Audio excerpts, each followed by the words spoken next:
पुण्यातील बहुचर्चित सिया गोयल प्रकरणानं संपूर्ण देश हादरलेला होता।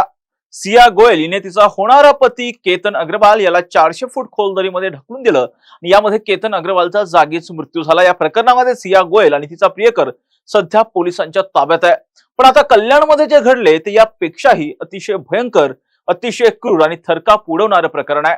कल्याणच्या मलंग रोडवरील एका सोसायटीत प्रियकराचा निर्घृण खून करण्यात आलाय।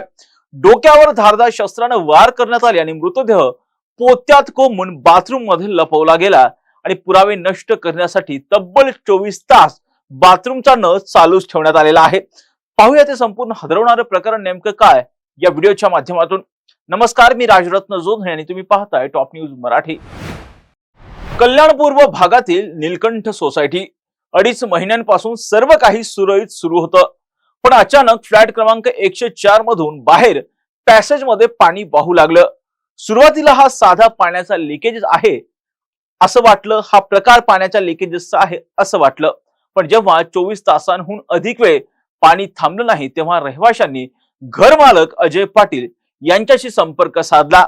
घरमालकानं भाडेकरू हमीदुल्ला इस्लाम यांच्याशी संपर्क साधण्याचा प्रयत्न केला, पण फोन बंद होता। संशय बळावला आणि तितक्यात घरमालकाचा फोन खणखणला। आरोपी प्रेयसी हसीबा हिने मालकाला थेट व्हॉइस मेसेज पाठवलेला होता। तो मेसेज ऐकून घरमालकाच्या पायाखालची जमीनच सरकली। मी त्याचा मर्डर केला आहे, मृतदेह पोत्यात बांधून बाथरूम मध्ये ठेवलाय। हा मेसेज मिळताच घरमालकाने मानपाडा पोलिसात धाव घेतली। पोलीस घटनास्थळी पोहोचले, फ्लॅट उघडला गेला आणि बाथरूम मधलं दृश्य पाहून पोलीसही चकित झाले। बाथरूम मध्ये रक्ताच्या थारोळ्यात एका पोत्यात कोंबलेला हमीदुल्लाचा मृतदेह पडलेला होता।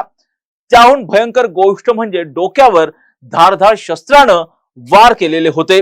रक्ताचे डाग, डीएनए आणि पुरावे धुवून जावेत म्हणून आरोपी हसीबानं बाथरूमचा नळ पूर्ण क्षमतेनं चालूच ठेवलेला होता आणि हे जे सगळे पुरावे आहेत ते नष्ट व्हावेत यासाठीच हा बाथरूमचा नळ पूर्ण क्षमतेनं 24 तास चालूच होता।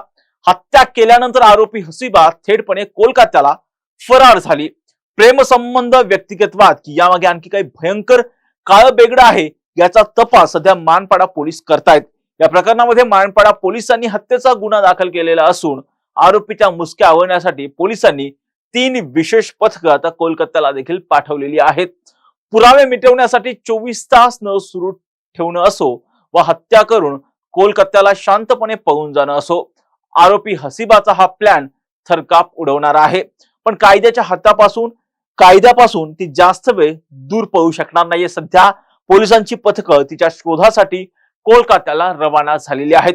मानपाडा पोलीस आता तिच्या मागावरती आहेत। मात्र या घटनेनं पुन्हा एकदा नात्यामधील जी विकृती आहे आणि हा भयंकर गुन्हेगारीचा जो चेहरा आहे तो पुढे आलेला आहे।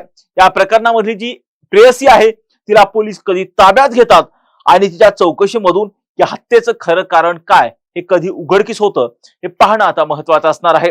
या प्रत्येक घटनांचे अपडेट आम्ही टॉप न्यूज मराठीच्या माध्यमातून आपल्यापर्यंत पोहोचवणारच आहोत।